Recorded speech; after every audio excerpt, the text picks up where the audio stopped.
మర్రి గింజ పెద్దదా? పెద్దది ఇంత ఉంటుంది తాటి గింజ. తిన్నారుగా మీలో తాటికాయలు చాలామంది ఉంటారుగా. మర్రి గింజ ఇంత. ఇప్పుడు మన ప్రాచీన పురుషుడు, మనలో ఉన్న పాప పురుషుడు తాటి చెట్టుతో పోల్చండి. వాడు ఉన్నాడు ఇప్పుడు, అందుకే నల్లతుమ్మ చెక్క అంటుంది.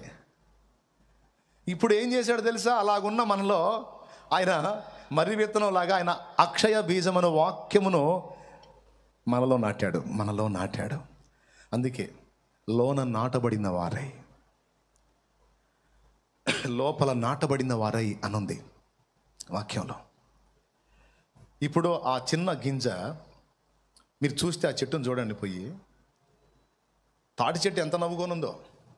నువ్వు ఎప్పటికీ ఎదగాలి, నువ్వు ఎప్పటికీ పెరగాలి, నువ్వు ఎప్పటికీ నా అంత కావాలి అని ఎన్ని బ్లంట్ భాషలో చెప్పాలంటే ఎన్ని ఎచ్చులు పడిందో ఆ తాటి చెట్టు.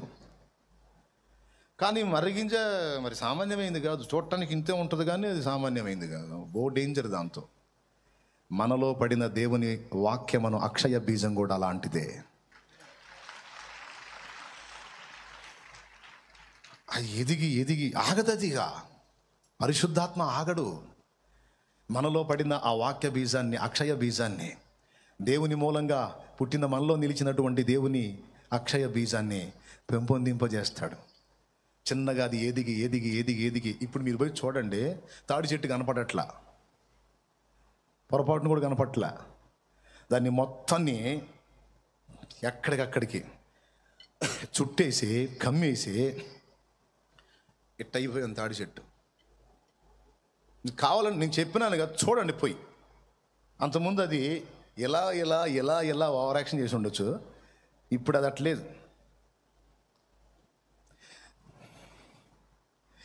నా తలపై ముళ్ళు గుచ్చబడినవి, నా తలంపులు ఏడుస్తున్నవి. నా తలపై ముళ్ళు గుచ్చబడినవి, నా తలంపులు ఏడుస్తున్నవి.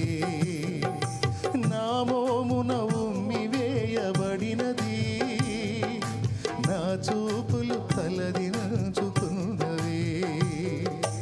నా మోమున ఉమ్మి వేయబడినది, నా చూపులు తలదించుకున్నవి.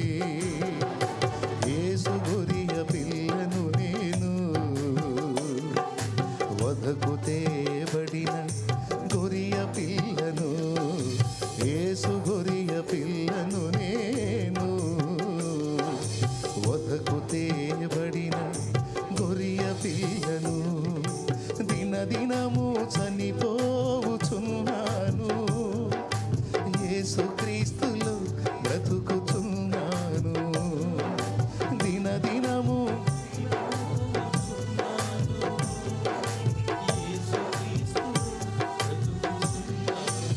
స్తోత్రం. ఆ పాటను గురించి ఎప్పుడన్నా ఆలోచించారా? దినదినం సావటం ఏంది, మళ్ళీ క్రీస్తులో బతకటం ఏంది? ఏంటో తెలుసా? తలదించుకున్న చూపులేందో తెలుసా? ప్రాచీన పాప పురుషుడు. ఉమ్మివేయబడిన ముఖం ఏంటో తెలుసా? ప్రాచీన పాప పురుషుడు. సిలువకు కొట్టబడింది ఎవరో తెలుసా? మన ప్రాచీన పాప పురుషుడు. హల్లెలూయా. సంఖ్యలు పడ్డాయి. ఎందుకు పడ్డాయి? దేవుని యొక్క జీవం నాలో ఎదుగుతా ఉందే. పరిశుద్ధాత్ముడు దాన్ని ఎదిగిస్తున్నాడు. అది బలపడుతుంది. మర్రి చెట్టు బలపడుతున్నట్టు బలపడి, అంతకుముందు వాడు ఇష్టం వచ్చినట్టు ఎగిరాడు కదా ప్రాచీన పురుషుడు, అదుపు లేకుండా. ఇప్పుడు చిన్నగా ఫస్ట్ కాళ్ళ దగ్గర నుంచి ఇంకా వాడు ఇష్టం వచ్చిన నడవటం లేదు. ఇప్పుడు మీరు చెప్పండి, అంతకుముందు మీరు ఏం చేసినా మీకు అడ్డు లేదు. ఇప్పుడు అట్లా చేస్తున్నారా? చెప్పండి. ఇప్పుడు అంతకుముందు పోయినట్టు మీ ఇష్టం వచ్చినట్టు ఊరేగుతున్నారు మీరు. ఏం జరిగింది? దేవుని వాక్యమును అక్షయ బీజం మీలో పడింది. అది దేవుని ఆత్మ ద్వారా ఎదిగించబడుతుంది. అది నీ ప్రాచీన పాప పురుషుణ్ణి బంధిస్తుంది, కంప్లీట్గా బంధించింది. ఆ పని దేవుడే జరిగిస్తాడు. ఫస్ట్ కాళ్ళు బంధించబడ్డాయి అనుకో, చేతులు ఊగుతూనే ఉంటాయిగా కొంతకాలం. మళ్ళీ చేతుల దాకా ఎదుర్కొంటా వచ్చి మళ్ళీ చేతులను కట్టేసింది. ఇప్పుడు కాళ్ళు చేతులు అయిపోయినాయి, నోరు ఆగుతుంటుంది కొంతకాలం, మళ్ళీ ఎదిగి నోటి దగ్గరికి వచ్చి నోరు కట్టేసి, నోరు కట్టేసి కళ్ళు పని చేస్తుంటాయి, చిన్నగా ఎదిగి కళ్ళు కూడా పట్టేసి చెవులు కూడా కట్టేసి, టోటల్గా చివరికి చూస్తే ప్రాచీన పురుషుడు లోపల సమాధి అయిపోతాడు. ఇక క్రీస్తు యేసు లోపల సంపూర్ణంగా ఆక్రమించుకుంటాడు. ఇది జరిగే ప్రక్రియ. దీనికి కొంచెం టైం తీసుకుంటుంది. అర్థమైందా? ఇది చిటికలో అయ్యేది కాదు. దీనికి కొంచెం టైం తీసుకుంటుంది. ఆ టైంలో ఈ ప్రక్రియ నడుస్తుంది. ఆ పరిపూర్ణత కొంతకాలానికి వస్తుంది. కనుక లోకానికైతే వేరయ్యావు కాబట్టి రక్షణలోనికి వచ్చావు. ఏం వేరో ఏమో, నేను అందులోంచి వచ్చాను కానీ లోకం నాలో నుంచి పోవటం లేదుగా అని చింత నీకొద్దు. సగం పోయింది ఇప్పటికే, మిగతా సగం కూడా దేవుడు పోగొడతాడు. అందుకే నీకు స్పెషల్ ట్రీట్మెంట్స్ ఇస్తున్నాడు ఆయన. దేవునికి స్తోత్రం. ఇప్పుడు అర్థమైంది కదా మీకు ఇందాక చెప్పింది? ముందు చెప్పాను చూడు కొంచెం. అది ఆ లోపల ఉన్నోడిని సమూలంగా వైనం చేయటానికి ప్రత్యేకించాడు కదా, బయటికి పిలిచాడు కదా మూర్ఖుల దగ్గర నుంచే. ఇప్పుడు ఇక ట్రీట్మెంట్ మొదలు పెట్టాడు అన్నమాట. ఆ ట్రీట్మెంట్లో భాగమే మనల్ని తీసుకెళ్తున్నటువంటి రకరకాల అనుభవాలు. ఒకప్పుడు మహాపెడద్రం 4-5 డోసులు ఇచ్చి ఆ పెడద్రం కాస్త విరిగి ఏముందిలే నాయన దేవుడికి స్తోత్రం, అంతకుముందు ఏ అనేది పోయింది.